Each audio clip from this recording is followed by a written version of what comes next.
Fala, meus amigos, meu amigo, minha amiga, meu povo, minha pova, retomando aí nossos estudos, dando continuidade ao nosso módulo aí de direito administrativo, perfeito?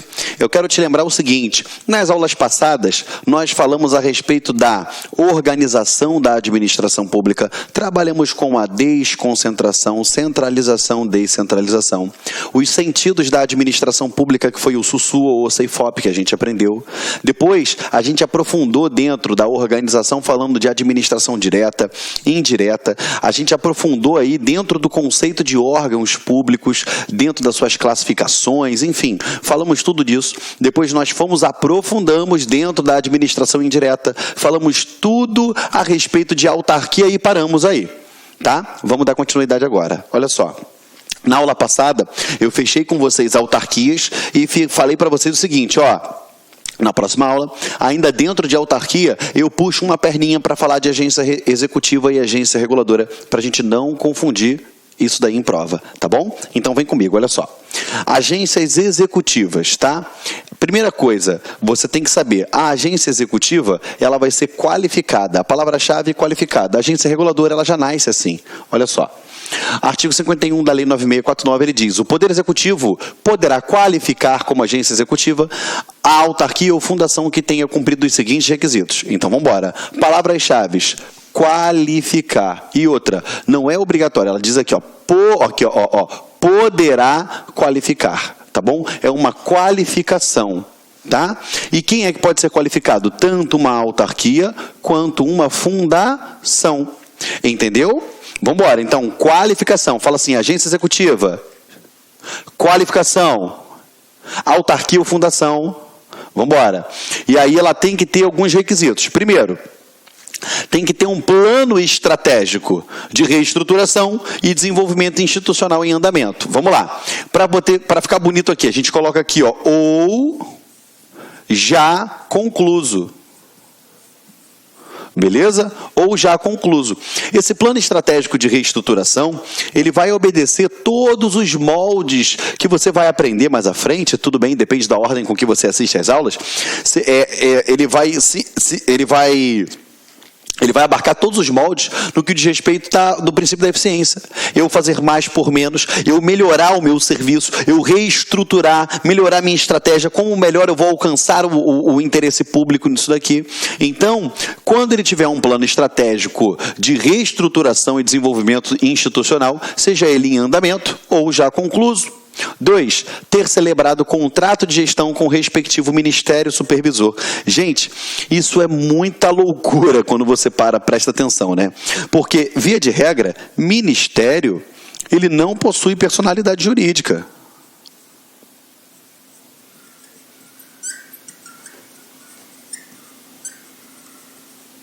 Ele não possui personalidade jurídica. Aí você pensa, como alguém que não tem personalidade jurídica vai firmar um contrato de gestão com alguém que tem personalidade jurídica e que não é subordinado a ele? Mas, enfim, isso aqui traz para cá, a gente tem que falar o que vai cair na prova. Olha só, então ele vai fazer um contrato de gestão. Então, ele tem que ter um plano estratégico, beleza? Ele tem que assinar um contrato de gestão com o Ministério Supervisor, só para você entender. Se aquela autarquia, ou fundação, ela for da área de transportes, vai ser com quem? Com o Ministério do Transportes.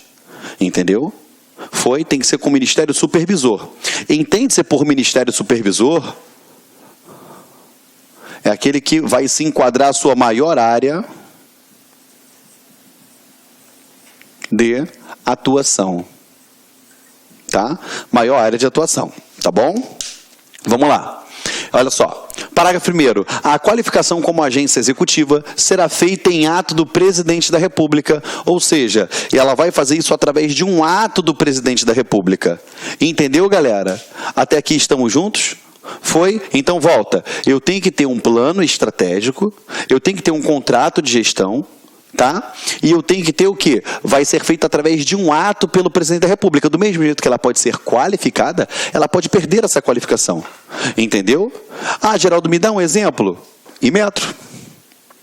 É um exemplo de uma agência executiva. Entendeu, galera? Até aqui estamos juntos? Sim ou não? Foi? Tá bom, Geraldo, mas por que essa autarquia, essa fundação, ela vai se mobilizar internamente com um plano estratégico para se reestruturar, para desenvolvimento institucional, buscar fazer um contrato de gestão com o Ministério Supervisor, depois ansiar por um ato do presidente da República, porque aqui a própria lei diz que é poderá, não quer dizer que aquilo ali é uma obrigatoriedade, para no final ela vai ter o quê?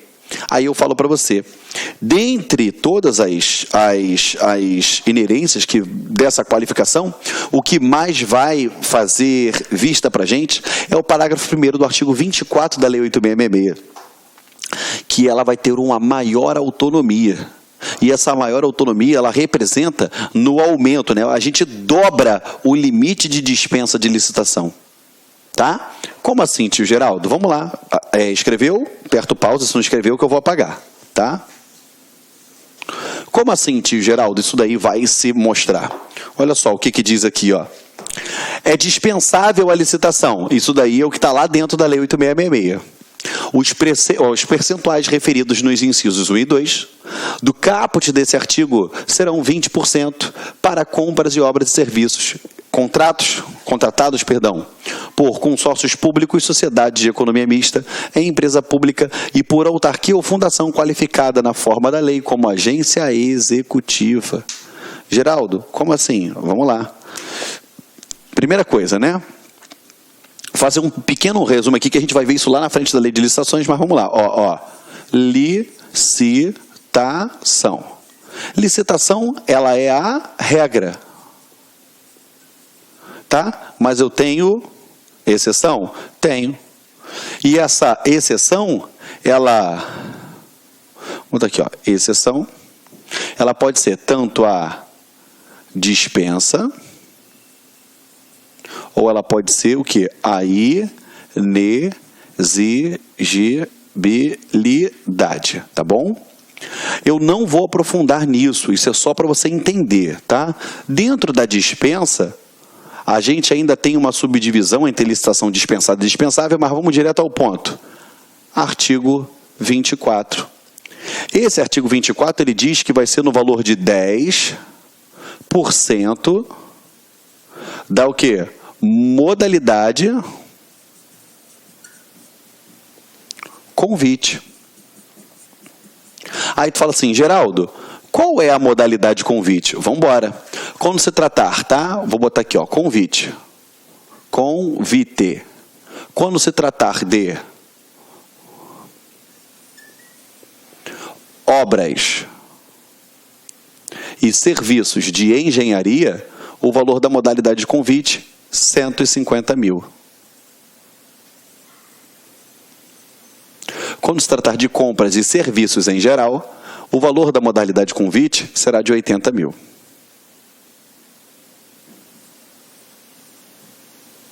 Foi? Quando a gente tem o valor de dispensa de licitação de 10% no valor da modalidade convite, ou seja, 10% da modalidade convite seria o quê, respectivamente? Seria para obras e serviços de engenharia, o valor de quanto? 15 mil reais. E compras e serviços em geral, que não sejam de engenharia, 8 mil reais. Até aqui tudo bem, beleza? Até aqui tudo bem. Agora, por que ela quer se tornar uma agência executiva? Vamos embora. Ela vai se tornar uma agência executiva porque o que é de 10% para todo mundo, o parágrafo 1º diz que para ela vai ser 20%. E aí o que era 10 vira 30 e o que era 8 vira 16. Você entendeu o porquê que ela quer se tornar uma agência executiva? É justamente para quê?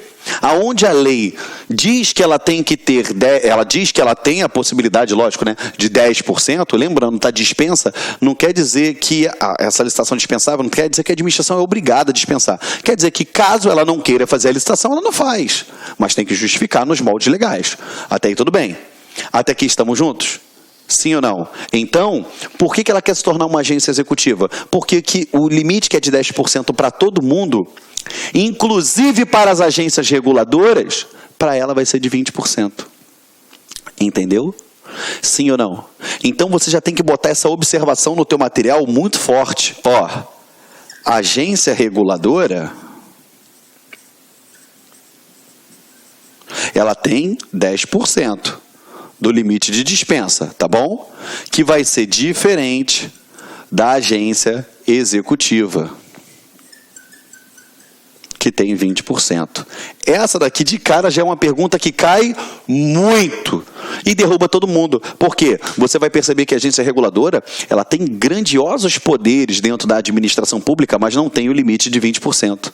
E aí você acredita que por ela ser de tanto destaque, é ela que vai ter os 20%. E não é. Tem que lembrar na hora da prova. A agência executiva vai se mobilizar, vai fazer plano estratégico de desenvolvimento institucional, vai firmar contrato de gestão com o Ministério Supervisor, vai ansiar por um ato do chefe do executivo, ou seja, do presidente da República, para qualificá-la como agência executiva para isso.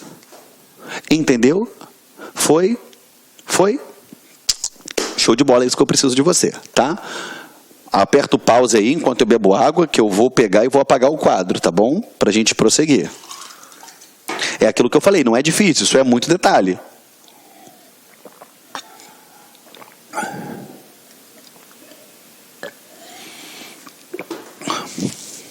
Vamos embora. Continuando aqui, tá? Deixa eu te apagar.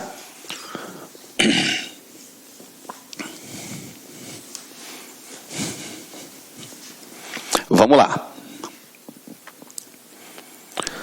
Aí tu fala assim, tá, Geraldo, e como isso cai na prova? Vem com o titio. Questão. CESP.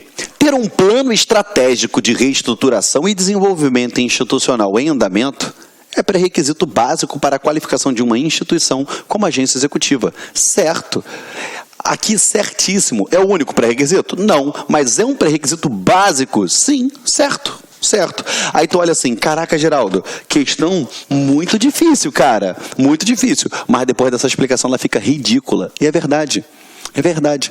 Porque nem todo mundo vai ter o cuidado de ler tópico a tópico da legislação, nem todo mundo tem o cuidado de fazer integrar todo o conteúdo legislativo, e aí é que o cara sai perdendo na hora da prova, porque uma questão dessa aqui, ainda mais no estilo CESP, que em regra perdeu, anula uma certa, às vezes tira 0,5, 0,5, você está tendo um prejuízo muito grande na prova se você errar uma questão dessa. E não pode. A partir de agora, é sua obrigação acertar. Vamos lá. O contrato de gestão firmado com o Ministério Supervisor, embora seja um documento característico das agências executivas, contendo fixação de objetivos estratégicos e metas a serem atingidos pela instituição, não é imprescindível para a criação da agência executiva. Errado. Você percebe? Ele não é imprescindível? Não, ele é imprescindível, porque ele diz aqui, ó, para você, ó, aqui, ó, qualificação, opa, aqui, ó, o 2, contrato de gestão, ou seja, tem que ter esses requisitos, esses 3, plano estratégico, contrato de gestão e ato do presidente da República, tá? E aqui a questão, ela tenta levar você ao engano para você pensar que não é necessário, quando na verdade é. Então não dá mole. Até aqui estamos juntos? Moleza essas questões, tá bom? Lembrando, pega a questão e faz sem estudar, e depois dá uma estudada e faz. Você percebe que você vai estar anos-luz à frente das pessoas. Agora foi fácil porque a gente acabou de ver a matéria, mas tem que revisar em casa, tem que entrar na internet, tem que baixar questões, tem que refazer as questões, porque só assim você alcança a sua aprovação, tá bom? Vamos lá. Agências reguladoras, tá? Fechamos aí a agência executiva, o que de fato é importante para a prova. Vamos para a agência reguladora. Essa daqui a gente vai ter um monte de detalhe para você lembrar, tá? Vamos lá. Agências reguladoras são entidades com alto grau de especialização técnica para... Tu já percebeu que essa daqui é diferente da agência executiva. Que ele fala fundação ou autarquia. Aqui ele já diz que são entidades com alto grau de especialização técnica, instituídas sob a forma de autarquia em regime especial. E aí, mais uma vez, você tem que parar. Já sabe que a agência reguladora só pode ser autarquia. A agência executiva, autarquia ou fundação. Entendeu? Vamos embora. Com regime especial, possuindo todas as características jurídicas das autarquias comuns, mas delas se diferenciando pela presença de 2 peculiaridades em seu regime jurídico. Primeira coisa, vamos lá. Por que ela é com regime especial? Quando a gente fala em regime especial, é porque ela pode produzir conteúdo normativo, entendeu? Então, vou botar aqui, ó. pode produzir conteúdo normativo acerca da matéria regulada, tá bom? Vamos lá. Dirigentes, eles são estáveis, tá bom? A perda do cargo de direção de uma agência reguladora só pode ocorrer. Então, vamos embora, olha só. Em regra, ele tem a estabilidade. Lembrando, tá, gente? Que embora ele tenha sido colocado lá por alguém, essa estabilidade ela não é aquela estabilidade para o resto da vida que você vai ter como servidor público. É uma estabilidade provisória. Ou seja, é o tempo de duração do mandato. Entendeu? Bota aqui, ó. Tempo de duração do mandato, tá? É o tempo de duração do mandato. Vamos lá. E como ela pode ocorrer? Primeiro, renúncia. Ele é dirigente daquela agência reguladora, ele não se sente mais confortável, enfim, por seus motivos próprios, ele vai lá e renuncia. Não quero mais. Entendeu? 2. Sentença judicial transitada em julgado. Ou seja, a partir do momento que teve uma sentença judicial transitada em julgado, para ele perder aquele cargo, ele vai sair. Me dá um exemplo, Geraldo. O artigo 37, parágrafo 4º da Constituição Federal, que diz que os atos de improbidade importarão a perda da função pública. Se ele cometeu um ato de improbidade, perde a função. Lógico, né? Devido a uma sentença judicial naquele processo. Entendeu? E o próximo, processo administrativo disciplinar, que é o nosso famoso PAD. Ou seja, ele cometeu alguma infração administrativa e respondeu a um processo administrativo. Até aqui estamos juntos? Tá? Lembrando que isso daqui é o genérico para todo mundo, tá? Mas a lei que cria a agência reguladora, ela pode instituir outras possibilidades de perda do cargo, tá bom? Mas em regra, tá? Acompanha aí, em regra, é que ele não pode ser tirado livremente daquele cargo, entendeu? A regra é essa, tá? Estamos juntos? Vamos embora. Então, gravem. Agência reguladora, alto grau de especialização técnica, regime especial e obrigatoriamente autarquia, tá bom? Ela em tudo se parece com a autarquia, mas tem alguns destaques. O primeiro destaque você viu aí, ok? E agora a gente também tem que lembrar o seguinte, tá bom? Uma vez ele saiu daquele cargo, ele pode sair e trabalhar à vontade naquele setor? Pensa, o dirigente, vamos lá, da Anatel, ele saiu da Anatel, você acha que ele vai poder trabalhar livremente agora no setor de telefonia? Raciocina comigo. Se ele trabalhar livremente no setor de telefonia, você acha que ele não vai sair de lá com informações valiosíssimas? Imagina. Então, justamente para evitar que isso aconteça, criou-se o Instituto da Quarentena, que a gente vai ver mais à frente. Entendeu? E o que seria essa quarentena? Aqui, ó. O ex-dirigente fica impedido para o exercício de atividades ou de prestar qualquer serviço no setor regulado pela respectiva agência por um período de 4 meses contados da exoneração ou do término do seu mandato. Então, a partir do momento que terminou o mandato dele, 4 meses ele vai ter que permanecer em quarentena. Entendeu? E essa quarentena é justamente para quê? Para evitar que ele venha trabalhar naquele setor e, claro, munido daquelas informações que ele está tendo ou conhecimento de mercado, ele não venha causar um certo desequilíbrio. Tá? A gente vê a preocupação do legislador. O parágrafo 1º ele diz aqui, ó, inclui-se no período que se refere o caput, eventuais períodos de férias não gozadas. Isso daqui é muito importante você lembrar, por quê? Porque se a questão trouxer para você que ele é um ex-dirigente, que do término do seu mandato, ele ainda tinha o período de um período de férias que não gozou, ele vai ficar quanto tempo de quarentena? Ele fica 4 meses mais 30 dias. Tá? Porque as férias tem 30 dias. E a quarentena ele fala em meses, entendeu? Prazo em dia eu falo dia, prazo em mês eu falo mês, prazo em ano eu falo em ano. Toma cuidado com isso, tá bom? Vamos lá.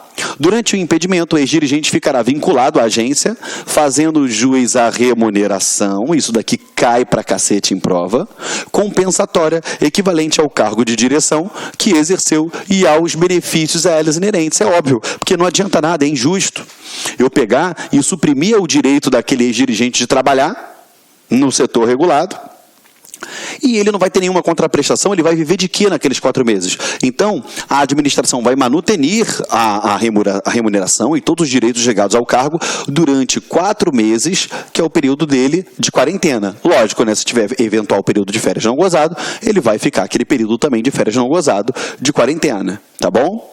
Aplica-se o disposto nesse artigo ao ex-dirigente exonerado, a pedido, se já estiver cumprido pelo menos 6 meses do seu mandato. Ou seja, você tem que entender o seguinte, se o ex-dirigente ele pediu para ser exonerado, ele não quer mais, aqui ó, ele pediu, não quero mais ficar no cargo, se ele permaneceu por pelo menos 6 meses no cargo, ele obrigatoriamente já deve cumprir a quarentena, tá? Então gravem, pelo menos 6 meses no cargo, ele já tem que cumprir a quarentena.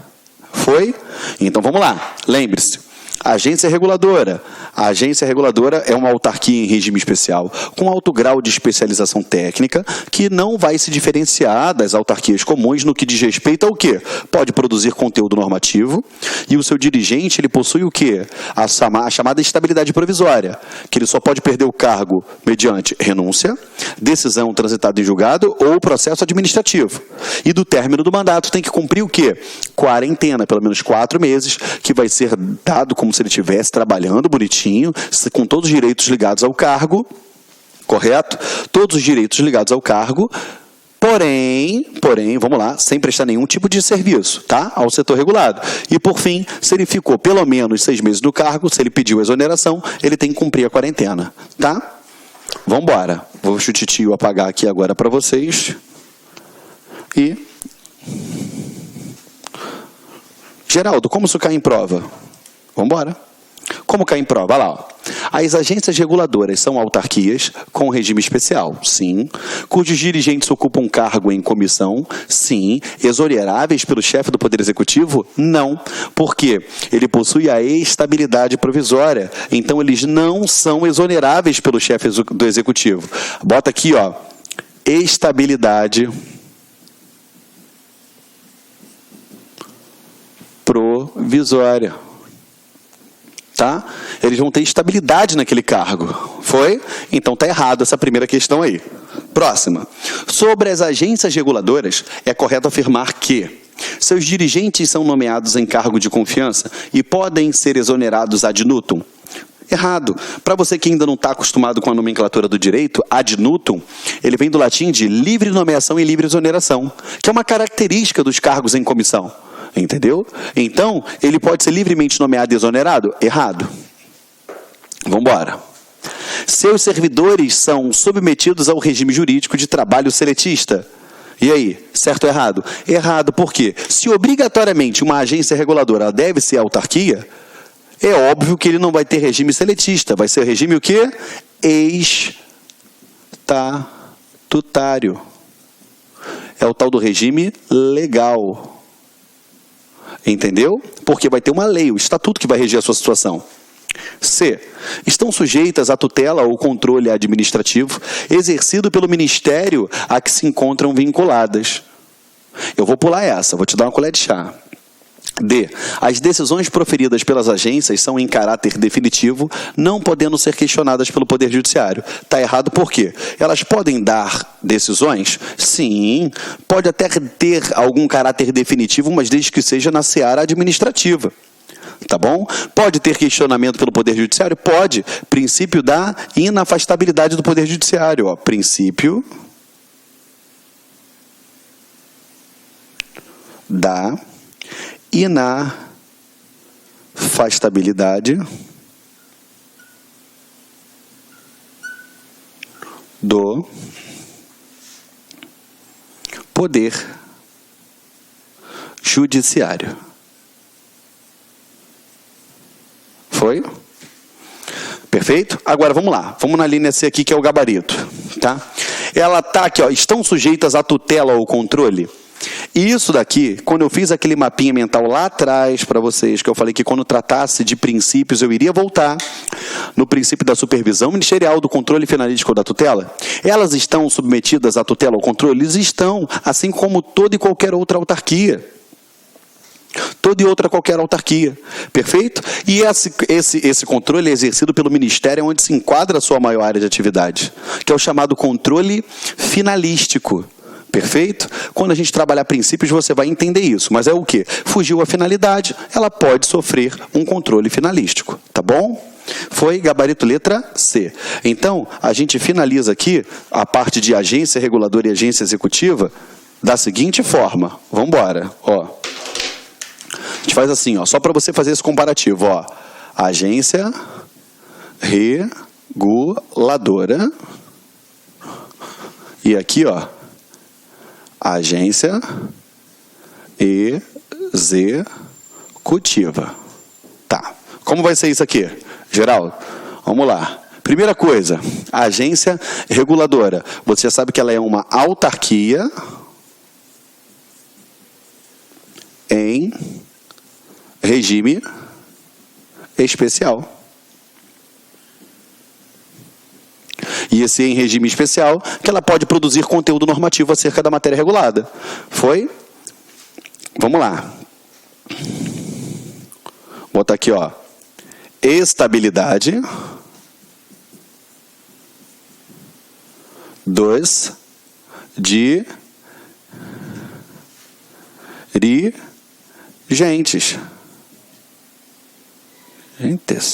Tá? Mas lembrando que os dirigentes, eles podem perder o cargo mediante o quê? Fala para mim. Renúncia, sentença judicial ou processo administrativo disciplinar, tá? Lembrando que a sentença judicial é transitada em julgado, tá bom? E do término do mandato tem que cumprir a famosa quarentena. E a quarentena será de quanto tempo? 4 meses. Correto? E possível período de férias não gozadas, mas férias não gozadas. Perfeito? Agora, e a agência executiva, Geraldo? Vamos embora. A agência executiva, primeiro, quem é que pode ser? Autarquia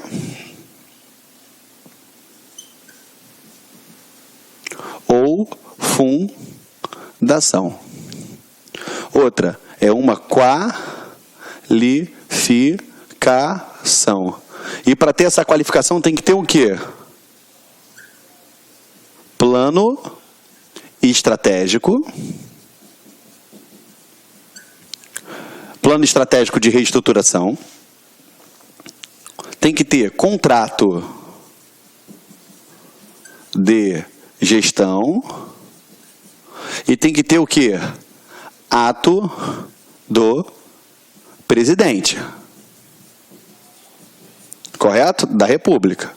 Tá? Então tem autarquia ou fundação, qualificação, beleza? E ela vai ter o quê? Maior autonomia. 20% de dispensa de licitação. Foi? Então aí no quadro, você consegue enxergar o seguinte, a diferença entre agência reguladora e agência executiva, tá bom? Embora tenha o nome de agência, você não pode confundir, tá bom? Essas daí são as principais características de ambas, que você não vai dar mole no seu concurso público, não vai errar isso daí, tá bom? Até aqui estamos juntos? Moleza de Creusa isso daí, né? Então vamos embora. Vamos agora continuar aqui. Aperta o pause que eu vou apagar o quadro, tá? Vamos lá.